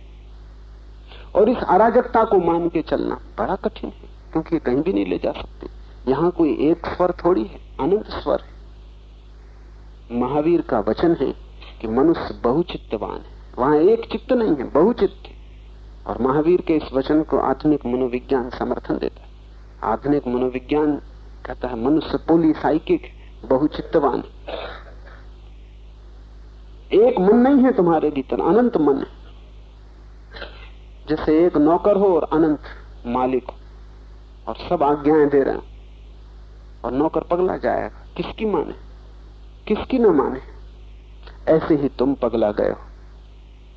एक को खोजो ताकि शिक्षक क्लास में वापस आ जाए, एक को खोजो ताकि गुलाम जो बहुत है अपनी अपनी जगह बैठ जाएं। एक मालिक हो तो तुम्हारे जीवन में दिशा आएगी, सत्व की सिद्धि होगी, तुम अपने को जान सकोगे। और इससे, इस सत्व की सिद्धि से सहज स्वातंत्र फलित होता है। अभी जब तक तुम बुद्धि को मालिक बनाए हुए हो, तुम गुलाम रहोगे। जैसे ही सत्व की सिद्धि होगी, सहज स्वातंत्र फलित होगा। ये समझ लेना जरूरी है कि सहज स्वातंत्र क्या है। सिर्फ स्वातंत्र क्यों ना कहा, सहज क्यों? थोड़ा सूक्ष्म है। 2 तरह की स्वतंत्रताएं होती हैं। एक स्वतंत्रता तो होती है जो किसी के खिलाफ होती। जब स्वतंत्रता किसी के खिलाफ होती तो वो स्वच्छंदता हो जाती, वो वास्तविक स्वतंत्रता नहीं। तब तुम विपरीत चलने लगते हो। जैसे बुद्धि कहती है क्रोध करो, तो अगर तुम उल्टा चलना लगो, क्या बुद्धि कहती है क्रोध करो, हम क्रोध तो नहीं करेंगे, हम क्षमा करेंगे। बुद्धि कहती मार डालो इसको, तुम कहते हो हम मारेंगे तो नहीं, अपनी गर्दन इसके सामने रख देंगे कि तुम मुझे मार डाल। बुद्धि जो कहे उससे विपरीत हम करेंगे, जैसा कि आमतौर से साधु करते हैं। बुद्धि कहती चलो स्त्री को खोजो, साधु जंगल की तरफ भागते। बुद्धि कहती चलो धन को खोजो, साधु धन को छूते नहीं। धन छू जाए तो सांप बिच्छू मालूम पड़ता है। बुद्धि कहती है आराम करो, विश्राम करो, साधु धूप में खड़ा हो जाता, कांटे की सैया बना लेता। ये सच्ची स्वतंत्रता नहीं, क्योंकि जिसके तुम विपरीत जा रहे हो तुम अभी भी उसी की सुन रहे हो, मालिक वो अभी भी। इसे थोड़ा समझो, ये थोड़ा जटिल है, क्योंकि तुम्हारी लड़ाई जारी है। अगर तुम मालिक हो गए तो लड़ाई खत्म हो जाती। गुलाम गुलाम, उससे क्या लड़ना। तुम्हारे घर में कोई गुलाम है और वो मालिक हो गया है। वो तुमसे कहता है कि नीचे बैठो तो तुम नीचे बैठते हो, तुमसे कहता है खड़े हो जाओ तो तुम खड़े हो जाते हो। तुमने तय किया कि अब हम इस गुलाम के विपरीत चलेंगे, तब भी वो तुम्हारा मालिक रहेगा। अब वो कहता है बैठो तो तुम खड़े हो जाते। मानते तुम उसकी नहीं हो, लेकिन फिर भी तुम उसी की मान रहे, क्योंकि वही तुम्हें गतिमान कर रहा है। और गुलाम जरा होशियार हुआ तो जब उसे तुम्हें बिठाना हो तब वो कहेगा खड़े हो जाओ, तो तुम बैठ जाओ। तुम बच नहीं सकते। मुल्ला नसरुद्दीन का बेटा बहुत उपद्रव कर रहा था। नसरुद्दीन ने उससे बहुत कहा चुप बैठ, तो वो और शोरगुल मचाए। बाहर जा, तो वो भीतर आए। आखिर नसरुद्दीन परेशान हो गया और घर में मेहमान थे, और मेहमानों के सामने बच्चे ज्यादा उपद्रव करते, क्योंकि मेहमानों के सामने सिद्ध करने का सवाल होता है कौन असली मालिक, बाप के बेटा, तुम क्या हम। इसलिए बच्चे साधारणतः शोरगुल न करेंगे, अपने काम में लगे रहेंगे। घर में मेहमान आया कि परेशानी शुरू हुई, क्योंकि सवाल है संघर्ष का, अहंकार का, कौन मालिक। तो मेहमानों को देख के बच्चा और उपद्रव कर रहा था। आकर मुल्ला नसरुद्दीन ने कहा देख, जो तेरी मर्जी में होकर अब मैं देखूं कि तू मेरी आज्ञा का उल्लंघन कैसे करता है। जो तेरी मर्जी में हो वो कर, अब मैं देखूं कि तू मेरी आज्ञा का उल्लंघन कैसे करता है। बच्चा जरूर मुश्किल में पड़ गया होगा। तुमने अगर मन के विपरीत गए तो सहज स्वतंत्रता फलित न होगी। एक स्वतंत्रता फलित होगी जो स्वतंत्रता नहीं है, बगावत है, विद्रोह है। लेकिन जिससे हम विद्रोह करते हैं उससे हम बंधे रहते हैं, जिससे हम लड़ते हैं उससे हमारा संबंध जुड़ा रहता है। मालिक हम अभी भी नहीं है, अभी भी इशारा वहीं से आता है। अब हम विपरीत करते हैं लेकिन इशारा वहीं से आता है। तो तुम ब्रह्मचर्य साधो, लेकिन इससे कोई फर्क नहीं पड़ता। तुम्हारा ब्रह्मचर्य सिर्फ बगावत है, वो सहज नहीं। काम वासना मन कह रहा था, तुमने कहा हम लड़ेंगे। ये लड़ाई है। लड़ाई गुलाम से कोई करता है, और जो लड़ाई गुलाम से करता है वो गुलाम को अभी भी मालिक मान रहा है। लड़ाई मालिक से होती, गुलाम से क्या लड़ाई का सवाल है। इसलिए तुम्हारे साधु चाहे तुमसे विपरीत हो, तुमसे भिन्न नहीं। तुम्हारे साधु तुमसे उल्टे जा रहे हो, लेकिन जहां तक मन की मालिकियत का सवाल है रत्ती भर फर्क नहीं। सहज स्वतंत्रता बिल्कुल और बात है। सहज स्वतंत्रता का अर्थ ये मैं मालिक हूं, इसलिए अब मन की मानना या न मानना दोनों सवाल नहीं। मन के पक्ष में जाना या विपक्ष में जाना दोनों सवाल नहीं। अब मैं मन को आज्ञा देता हूं, अब मैं आज्ञा मानता नहीं। आज्ञा मानने के दो ढंग हैं, मानूं या विपरीत जाऊं, लेकिन दोनों ढंग मानने के ही। बुद्धि जब मालिक हो जाती तो उसकी मालिकियत दो तरह की हो सकती है, नकारात्मक और विधायक। तुम चाहो ग्रस्त हो सकते हो, तुम चाहो साधु हो सकते हो, लेकिन फर्क ना पड़ेगा। इसलिए तुम्हारे साधु ग्रस्त के उल्टे रूप शीर्षासन करते हुए कोई फर्क नहीं। और ग्रस्त से ज्यादा तकलीफ में, क्योंकि पैर पे खड़े होना ज्यादा आसान, सिर पर खड़े होना निश्चित ही ज्यादा कठिन। नहीं तो प्रकृति तुम्हें सिर पे ही खड़ा हुआ बनाती।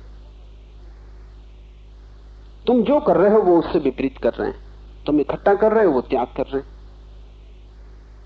तुम शरीर की सुरक्षा कर रहे हो, वो शरीर को असुरक्षित छोड़ रहे हैं। तुम शरीर के लिए अच्छी सैया बना रहे हो, वो कांटे कंकड़ बीन रहे हैं। लेकिन तुमसे ठीक विपरीत, तुम भोजन का स्वाद ले रहे हो, वे उपवास कर रहे हैं, अनशन कर रहे हैं। तुम अच्छे वस्त्रों में ढके बैठे हो, वे नग्न हो गए। ये सहज स्वातंत्र नहीं, ये स्थिति तनाव की, इसमें सहजता नहीं। इसलिए सूत्र कहता है बुद्धि के वश होने से सत्व की सिद्धि होती है, धीव सात सत्व सिद्धि, और इससे सहज स्वातंत्र फलित होता है। तब तुम स्वतंत्र हो, तब तुम मन की तरफ नहीं देखते कि वो क्या कह रहा है, मैं क्या करूं और क्या न करूं। तब तुम मन की तरफ देखते ही नहीं, तब तुम्हारा कर्तव्य सहज होता है, तब तुम मन से सचमुच मुक्त हो गए, तब तुम ही निर्णायक होते हो, मन तुम्हारे पीछे चलता है। लेकिन ये तभी घटित होगा जब तुम मालिक हो जाओ। मालिकियत घटित होगी जब तुम साक्षी हो जाओ। मन से लड़ना मत, अन्यथा सहज स्वातंत्र कभी फलित ना होगा। तुम लड़े कि तुमने मन को अपने बराबर मान लिया। तुम जिससे लड़ोगे उसको तुमने समान अधिकार दे दिया। कभी मित्र था, अब शत्रु हो गया, लेकिन तुम खड़े समान हो। मालिक समान नहीं होता, मालिक आकाश में होता है, नौकर जमीन पे होता है। मालकियत आ जाए तो स्वतंत्रता आती है, वो सहज, और सहज स्वतंत्रता बड़ी अनूठी। सुना है मैंने, एक मुसलमान फकीर बायजीद हज की यात्रा को गया, तो उन्होंने तय किया था कि हम 40 दिन का उपवास करेंगे। 5 दिन उपवास के बीत गए थे और वे गांव में पहुंचे। कोई 100 शिष्य बायजीद के साथ थे। वो बड़ा प्रतिष्ठित ज्ञानी था, दूर दूर तक उसकी ख्याति थी। जब वे गांव में पहुंचे तो गांव के बाहर लोगों ने आके खबर दी कि बायजीद तुम्हारा एक भक्त है, उसने हद कर दी। गरीब आदमी, एकदम गरीब आदमी, सिवाय झोपड़े के उसके पास कुछ न था। उसने झोपड़ा बेच दिया, गाय भैंस थी वो बेच दी, उसके पास जो था उसने सब बेच दिया, और आज पूरे गांव को भोजन पे बुलाया है तुम्हारे स्वागत।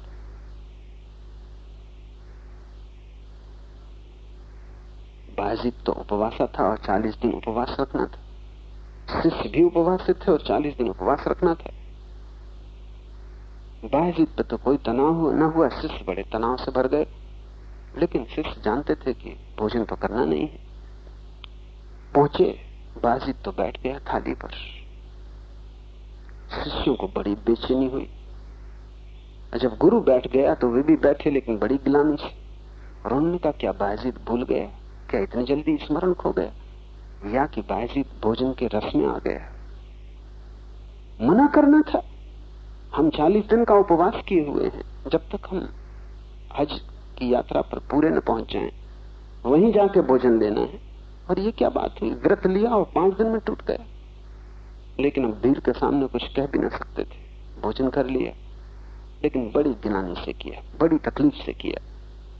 और बायजीद की तरफ देखें तो बड़े हैरान हो, बड़े मजे से भोजन कर रहा है, कोई बेचैनी नहीं है, कोई तकलीफ नहीं। रात जब सब लोग चले गए तो शिष्य गुरु पर टूट पड़े। उन्होंने कहा, ये हद हो गई, हम भोजन नहीं कर सकते थे और आपने किया, इसलिए आपके पीछे हमको भी करना पड़ा। बायजीद ने कहा, इतने परेशान क्यों होते हो? उसने इतने प्रेम से बनाया था कि उपवास तोड़ने जैसा था, और उसके प्रेम को तोड़ने से नुकसान ज्यादा होता। उपवास के तोड़ने से कोई नुकसान नहीं हुआ। हम 5 दिन और उपवास कर लेंगे, 40 दिन पूरे करने, 40 दिन 45 दिन कर लेंगे। उसका प्रेम टूटता, उसे हम कभी नहीं जोड़ पाते। उसके हृदय को चोट लगती, उसको जोड़ने का कोई उपाय न था। उपवास ही करना है ना। ये 5 दिन भूल जाओ, आगे 40 दिन फिर कर लेंगे। फर्क, शिष्य की स्वतंत्रता सहज नहीं। उनको तकलीफ जो हो रही वो ये कह रहे, मन की सुन ली। मन तो कह रहा था कि करो भोजन, हम लड़ रहे थे कि न करेंगे, और मन की सुन ली, गुलामी आ गई। बायजीद मालिक, ये अपने हाथ में है कि उपवास रखना कि तोड़ना। इसमें मन की कोई बगावत नहीं है, मन से कोई विरोध नहीं है, मन का कोई मानना नहीं। हम मालिक हैं। उपवास रखना तो उपवास रखेंगे, नहीं रखना तो नहीं रखेंगे। निर्णय हमारा होगा। दोनों उपवासी थे, लेकिन दोनों के उपवास में बड़ा क्रांतिकारी फर्क है, मौलिक फर्क है। बायजीद की स्वतंत्रता सहज, वो महल में ठहर सकता है निश्चिंत भाव से, वो झोपड़े में रुक सकता है निश्चिंत भाव से। लेकिन बायजीद के शिष्य अगर महल में रुकना पड़े तो कठिनाई में पड़ जाएंगे कि तो भोग हो गया। ये बड़े मजे की बात है, कभी तुमको महल पकड़े रखता है, कभी झोपड़ा पकड़ लेता है, लेकिन पकड़ नहीं जाती। बायजीद दोनों तरफ जा सकता है, स्वतंत्रता उसकी सहज, उसे कोई रोकने वाला नहीं। निर्णय उसकी अपनी अपनी आत्मा का होगा, निर्णायक आत्मा है। सहज स्वतंत्रता तभी फलित होती है जब सत्व की सिद्धि होती है, उसके पहले सब स्वतंत्रताएं झूठी होंगी। स्वतंत्र स्वभाव के कारण वो अपने से बाहर भी जा सकता है और वह बाहर स्थित रहते हुए अपने अंदर भी रह सकता है। ये बड़ा कीमती सूत्र है। स्वतंत्र स्वभाव के कारण वो अपने से बाहर भी जा सकता है। कबीर कपड़ा बुनते रहे, जुलाहे थे, जुलाहे बने रहे। शिष्यों ने बहुत बार कहा कि अभी शोभा नहीं देता कि आप कपड़ा बुनो, कि आप बाजार में बेचने जाओ, आप ग्रस्त नहीं हो। कबीर हंसते, वो कहते सभी उसी का खेल है, बाहर और भीतर एक है। ये हमारी समझ में नहीं आ सकता, क्योंकि हमें बाहर पकड़े हुए हैं, इतने जोर से पकड़े हुए हैं कि बाहर और भीतर एक कैसे हो सकता है। जैन फकीरों ने कहा संसार और मोक्ष एक है, हम एकदम घबरा जाएंगे, ऐसा कैसे हो सकता है। संसार हमें पकड़े, संसार से हम पीड़ित हैं, मोक्ष इसके विपरीत है, जहां हम मुक्त होंगे, शांत होंगे, आनंदित होंगे, सुखी होंगे, जहां कोई दुख न होगा। हमारा मोक्ष हमारे संसार की विपरीत होने वाला है। लेकिन जब कोई व्यक्ति मुक्त होता है तो इस जगत में कोई चीज विपरीत नहीं रह जाती, सब विपरीत समाप्त हो जाते। जब कोई व्यक्ति मुक्त होता है तो बाहर और भीतर का फासला खो जाता है, क्योंकि सारा फासला अहंकार की दीवार का है। क्या बाहर और क्या भीतर, बीच में अहंकार खड़ा है, उससे दीवार बनी। जैसे कि हमें मिट्टी के मटके को लेके पानी में चले जाएं, नदी में पानी भर लें, तो हम कहेंगे ये मटके के भीतर पानी, ये मटके के बाहर नदी। लेकिन फासला क्या है, सिर्फ एक मिट्टी की दीवार। वो मिट्टी की दीवार टूट गई तो बाहर क्या होगा, भीतर क्या होगा। जो बाहर है वही भीतर, जो भीतर है वही बाहर। इसलिए कबीर कहते हैं उठना बैठना मेरी पूजा, चलना फिरना मेरी उपासना।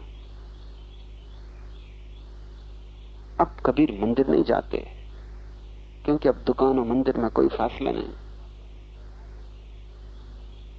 अब कबीर बाजार से नहीं भागते हिमालय, अब बाजार और हिमालय में कोई फासला नहीं।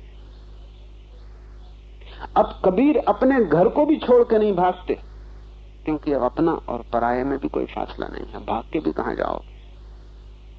अहंकार के गिरते ही सारे फासले गिर जाते,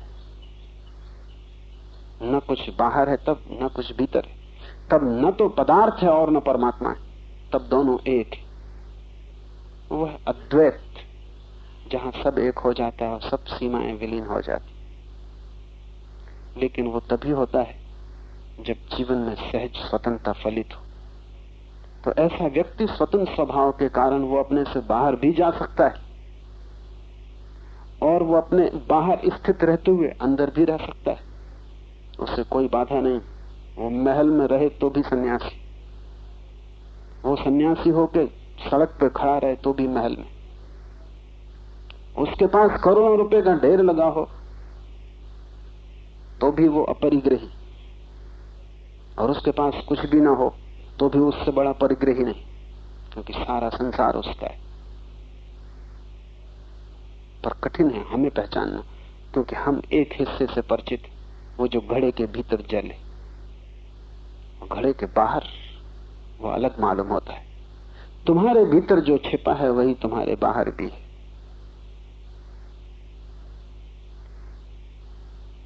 तुम्हारे भीतर जो आकाश है वही आकाश बाहर भी है। और तुम्हारा शरीर मिट्टी के घड़े से ज्यादा नहीं, जिसमें थोड़ा सा फासला किया हुआ मालूम पड़ता है। संसार और सन्यास दो नहीं, दो दिखाई पड़ते हैं, क्योंकि तुम एक को ही जानते हो, संसार को, और सन्यास को नहीं जानते। इसलिए तुम संसार के आधार पर ही सन्यास की कल्पना भी करते हो। तुम्हारे सन्यास की धारणा भी तुम्हारे संसार से ही फलित होती, तो तुम उसको सन्यासी कहते हो जो तुमसे बिल्कुल विपरीत है। तुम कहते देखो कैसे महान सन्यासी, बिना जूते पैदल चलते हैं, नग्न रहते हैं, धूप में खड़े हैं, वर्षा झेलते हैं, घास पात में सोते हैं, कैसे सन्यासी। तुम्हारा सन्यास की धारणा भी तुम्हारे संसार से फलित होती। तुम्हारे लिए जनक सन्यासी नहीं हो सकते। कैसे होंगे? महल में। तुम्हारे लिए कृष्ण सन्यासी नहीं हो सकते। कैसे होंगे? मोर मुकुट बांधे खड़े, बांसुरी बजा रहे। नहीं, तुम्हारे लिए वे सन्यासी नहीं हो सकते। लेकिन जब तुम्हारी बुद्धि की गुलामी समाप्त होगी और तुम्हारे भीतर का सत्व मुक्त होगा, तब तुम जानोगे कि मोक्ष सब जगह, दुकान उसके लिए बाधा नहीं। मोक्ष सब जगह, साम्राज्य उसके लिए बाधा नहीं, क्योंकि मुक्त तुम्हारी अपनी अनुभव की दशा है। तुम मुक्त हुए कि सब तरफ से संसार खो जाता है, बाहर भीतर सब एक है। पूजा और दुकान बराबर। तब व्यक्ति जीवन को स्वीकार कर लेता है जैसा है, उसमें फिर रत्ती भर भेद करने की कोई जरूरत नहीं। इसलिए ऐसा भी हुआ कि कसाई भी ब्रह्म ज्ञान को उपलब्ध हो गए। ऐसा हुआ कि परम ग्रस्त भी ब्रह्म ज्ञान को उपलब्ध हो गए। और ऐसा भी होता है कि सब छोड़ के भागा हुआ सन्यासी भी भटकता रहता है और ब्रह्म ज्ञान को उपलब्ध नहीं हो पाता। ये सूत्र आत्यंतिक है। स्वतंत्र स्वभाव के कारण वो अपने से बाहर भी जा सकता है और बाहर स्थित रहते हुए अपने अंदर भी रह सकता है। अब वो मुक्त है, अब उसकी कोई परिभाषा नहीं। अब तुमने अगर परिभाषा की तो तुम उसे न पहचान पाओगे। अब वो अपरिभाष्य है, अब उसका कोई लक्षण नहीं। अब बहुत कठिन है कहना कि तुम उसे कहां पाओगे। अब वो कहीं भी हो सकता है। ऐसा हुआ कि एक वर्षा काल के पूर्व बुद्ध का एक भिक्षु गांव में गया और एक वेश्या उस पर मोहित हो गई। भिक्षु था भी सुंदर, और फिर भिक्षु का एक अलग ही सौंदर्य है जो साधारण आदमी का नहीं हो सकता। जिसने सब छोड़ा है उसके भीतर एक आभा प्रकट होनी शुरू हो जाती। जिसने व्यर्थ को अलग कर दिया है उसके भीतर सार्थक के फूल खिल जाते। उसके जीवन में एक महिमा प्रकट होती जो साधारणता नहीं प्रकट होती। उस नाचते हुए आनंदित भिक्षु को देखकर वो वेश्या अगर मोहित हो गई तो स्वाभाविक। वेश्या बड़ी सुंदर थी। सम्राट उसके द्वार पर दस्तक देते थे, सभी को उससे मिलने का मौका भी नहीं मिल पाता था। बहुमूल्य उसके साथ एक क्षण का पाना था। वो भागी हुई स्वयं भिक्षु के पास आई सड़क पर और उसने कहा कि इस वर्षा काल का मेरा निमंत्रण स्वीकार करें और इस वर्षा काल मेरे घर रुक जाएं। भिक्षु ने कहा, पूछ लूंगा अपने गुरु को, जैसी उनकी आज्ञा। भिक्षु ने ना तो कहा हाँ, ना कहा ना। भिक्षु ने कहा, पूछ लूंगा अपने गुरु को। दूसरे दिन सुबह उसने बुद्ध को पूछा, निमंत्रण एक वेश्या का मिला है, मैं क्या करूं? बुद्ध ने कहा, जब वेश्या तुमसे नहीं डरी तो तुम वेश्या से क्यों डरोगे? मेरा सन्यासी इतना कमजोर कि वैश्या से डर जाए? तुम जाओ, वर्षा काल का निमंत्रण मिला, रहो। बाकी भिक्षुओं में बड़ी बेचैनी हो गई, क्योंकि अनेक भिक्षुओं ने राह से गुजरते उस वैश्या को देखा ही था।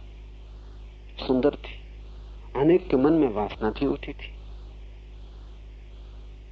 अनेक ने चाहा होता कि उन्हें निमंत्रण मिलता। एक भिक्षु खड़ा हो गया और उसने कहा कि ये उचित नहीं हो रहा, सन्यासी और वैश्या के घर ठहरे, ये बात ठीक नहीं, इससे भ्रष्ट होने का डर। बुद्ध ने कहा अगर तुम्हें निमंत्रण मिला होता तो मेरी आज्ञा न मिलती, तुम्हारे भ्रष्ट होने का डर, क्योंकि तुम्हें अभी बाहर भीतर का फर्क है।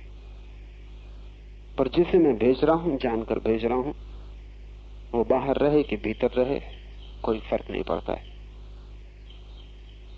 फिर भी भिक्षुओं का मन न माना और उन्होंने कहा आप गलती कर रहे हैं, इससे गलत नियम का सिलसिला शुरू होगा, मर्यादा टूटेगी।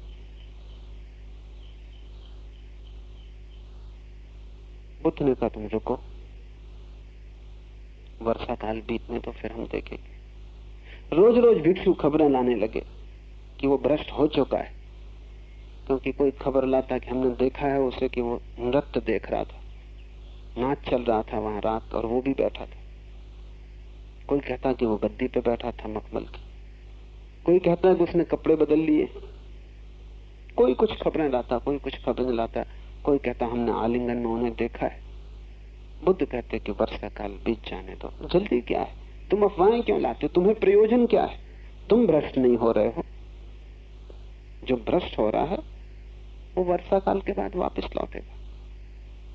वर्षा काल के बाद भिक्षु वापस लौटा और उसके पीछे वैश्या साथ आई, और उस वैश्या ने बुद्ध से कहा कि मुझे भिक्षुणी बना लो। भिक्षु जीत गया, मैं हार गई। सब उपाय किए और उसने किसी भी उपाय में बाधा न डाली। अगर मैंने उसका आलिंगन भी किया तो वो दूर ना हटा। अगर मैंने उसे मखमल की गद्दी पे बिठाया तो उसने ये न कहा कि मैं भिक्षु हूं, मखमल की गद्दी पे कैसे बैठ सकता हूं। मैंने उसे सुस्वादु से सुस्वादु भोजन दिए तो भी उसने ये न कहा कि ये भोजन मैं न कर सकूंगा, इससे वासना जगे।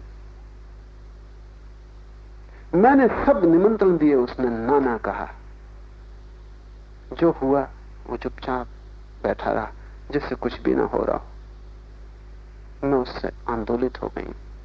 जैसा आनंद उसे मिला जिसमें बाहर भीतर खो गया, जैसा आनंद उसे मिला जिसमें कोई भी बाधा नहीं डाल सकता, वैसे ही आनंद की आकांक्षा मेरी भी। बुद्ध ने भिक्षुओं से कहा देखो, जिसका बाहर भीतर मिट गया हो वो वैश्या के पास भी रहे तो वैश्या ही सन्यासिनी बन जाती। तुम अगर वैश्या के पास जाते तो तुम वैश्या की छाया बन जाते। एक तो शुभ है जो अशुभ से डरा होता है, वो कुछ बहुत मूल्य का नहीं। साधु असाधु से डरा होता है, संत असाधु से डरा नहीं होता। संत दोनों के पार चला गया। संत वही है जिससे अब कोई भी स्थिति बदल ना सके, वो बाहर रह के भी भीतर ही बना रहता। वो संसार में भी रहे तो भी संसार उसके भीतर प्रवेश नहीं करता। बुद्ध ने कहा है सन्यास की परम दशा वही है जब तुम नदी से गुजर जाओ लेकिन पानी तुम्हारे पैरों को न छुए। तुम नदी से गुजरने से डरो, ये कोई परम अवस्था नहीं है, ये तो भय की अवस्था है। 3 सूत्र याद रखें। मन की मालकियत तोड़नी है, साक्षी भाव से टूटेगी, फासला बनेगा।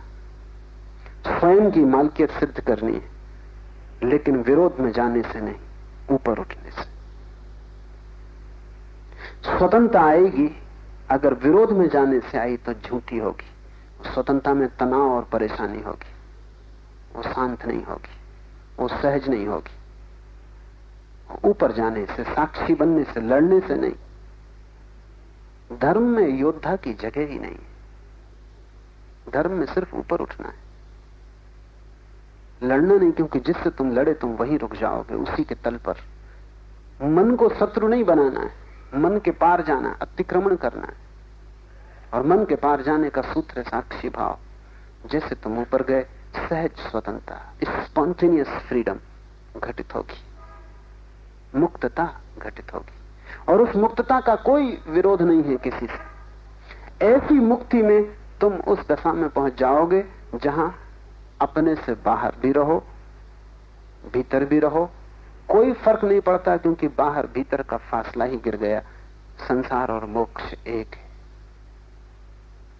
सब द्वैत समाप्त हो गया, सब द्वंद्व खो गया, अद्वंद और अद्वैत की स्थिति। आज इतना।